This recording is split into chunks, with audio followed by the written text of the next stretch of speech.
నల్గొండలో బుధవారం రాష్ట్ర ఎస్సీ, ఎస్టీ కమిషన్ పర్యటించనున్నదని కలెక్టర్ పి. చంద్రశేఖర్ తెలిపారు.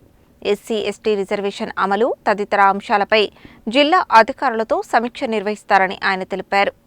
ఈ నెల 12న రాష్ట్ర ఎస్సీ, ఎస్టీ కమిషన్ నల్గొండ జిల్లాకు రానున్నట్లు జిల్లా కలెక్టర్ బి. చంద్రశేఖర్ ఒక ప్రకటనలో తెలిపారు. కమిషన్ చైర్మన్ బక్కి వెంకటయ్య, సభ్యులు కుష్టుం నీలాదేవి, రాంబాబు నాయక్, కొంకతి లక్ష్మీనారాయణ, జిల్లా శంకర్, రేణిగుంట్ల ప్రవీణ్లు ఈ నెల 12న మధ్యాహ్నం 3 గంటలకు నల్గొండ జిల్లా కలెక్టర్ కార్యాలయ ఉదయాదిత్య భవన్లో ఎస్సీ, ఎస్టీలకు సంబంధించిన భూ సమస్యలు, ఎస్సీ, ఎస్టీలపై దాడులు, ఉద్యోగాలలో రోస్టర్ పాయింట్ అమలు, బ్యాక్లాగ్ పోస్టుల భర్తీలో ఎస్సీ, ఎస్టీ రిజర్వేషన్ అమలు తదితర అంశాలపై జిల్లా అధికారులతో సమీక్ష నిర్వహిస్తారని ఆయన తెలిపారు. ఈ సమావేశానికి జిల్లా అధికారులు, మున్సిపల్ కమిషనర్లు, ఆర్డీఓలు, తహసీల్దార్లు, ఎంపీడీఓలు, డీసీఓలు, ఆర్సీఓలు, పబ్లిక్ ప్రాసిక్యూటర్, అసిస్టెంట్ పబ్లిక్ ప్రాసిక్యూటర్లు హాజరు కావాలని ఆయన ఆదేశించారు.